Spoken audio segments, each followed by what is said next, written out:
So I've been getting asked to tell more logging stories, more stories of things I've done or had things done. We were broke down once. Yarder was broke down, and that's another story in itself. I'll have to remember to tell you. But we were cat logging, and the guy I was working for had just bought a D8K, which is a good sized cat. Nice cat, good shape, had fairly low hours on it.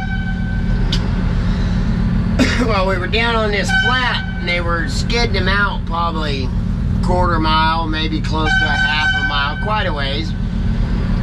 Oh, I was running 4 chokers, presetting 4 and 4, and getting just as many as because the shovel was piling for him, and the boss was kind of a screamer. Well, not kinda, he was a screamer. And he comes out there just freaking out.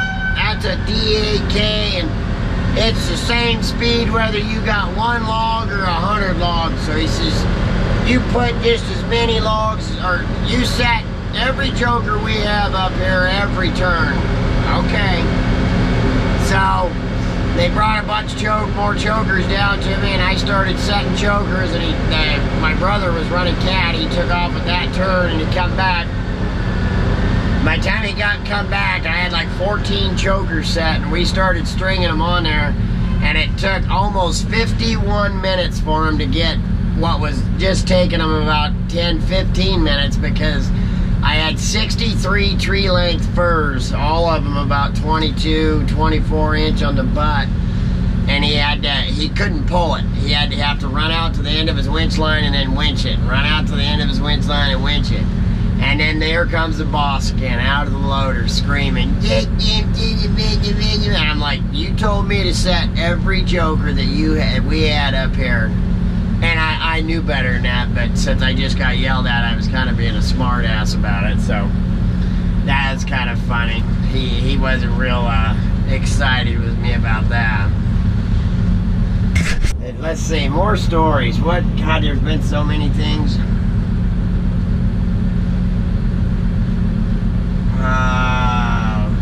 Let's see. Oh, we were working. It was like 2 hours and 45-minute hard drive one way. And the boss, he said he'd put us up in a motel, but if I can drive it, I'm going home. So we were driving back and forth every day, and I'm the only guy with a driver's license. Along about Thursday or so, everybody's crashed out in the pickup except for this one kid. He just talk. Finally I told her, I was like, Doug, you gotta shut the hell up. You talk too much. So, and he'd been telling me about how scared he was. That's why he couldn't sleep, because he was scared of dying in a car wreck and stuff like that. So I closed one eye like this, and I started kind of bobbling my head while I was watching him. I could see him through the driver's side mirror, and he started going, whoo, whoo, whoo. So I, would kind of move and then drive for a little bit, and then I'd do it again. And each time I do it, he'd get a little louder and a little louder. Well, next thing you know, he's going, whoo, whoo, and it wakes everybody in the crummy up. And they're like, what the hell are you doing? He goes, he's sleeping. I was trying to wake him up. I'm over there just dying laughing. Now everybody in the back of the crummy's pissed off because they got woke up with their nap on the way home. And the guy was like, you were just messing with me? I go, well, hell yeah. You told me how scared you were of dying in a car wreck. I go, of course I had to mess with you about it. Goofy guy. And he would believe anything I told him. Yeah, I mean, this guy was... There are people that have absolutely no common sense, and I hate to call them dumb, but I mean, this guy was not very bright at all. And I sold him a car, and when I did, I told him, I said, well, you probably better do a tune-up on it. And I only charged him $200 for this car. I don't even remember what it was. All I know is it was brown.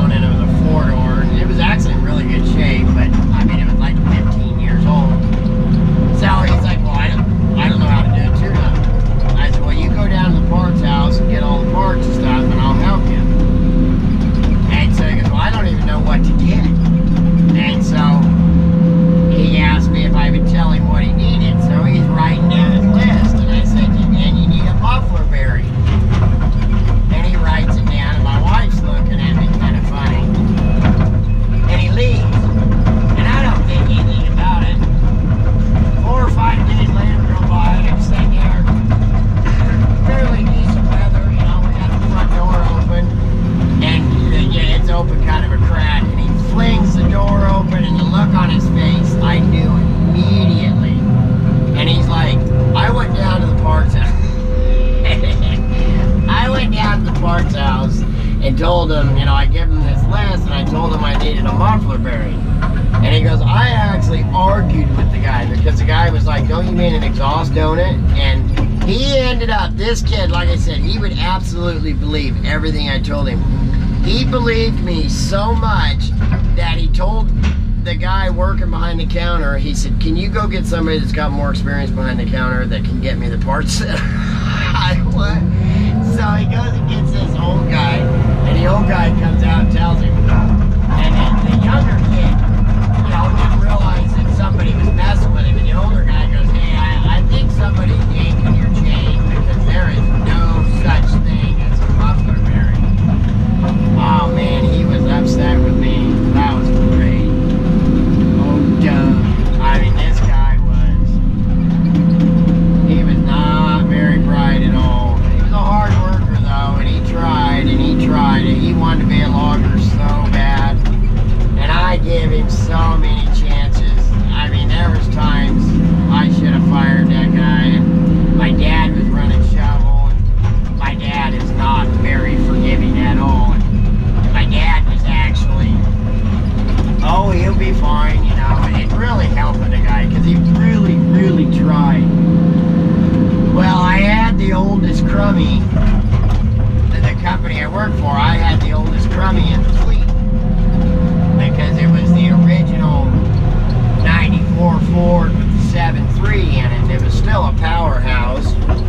Well, he pulled up to put fuel in my dad's loader, and he pulled up on a log or something and slipped over in it. The side of the crummy, the driver's side, slid into the track. Well, it scared him, so he hit the throttle and took off, and he went down the whole, from one corner to the other, just scraped it right down the track of the loader. That was the end of Doug's logging career.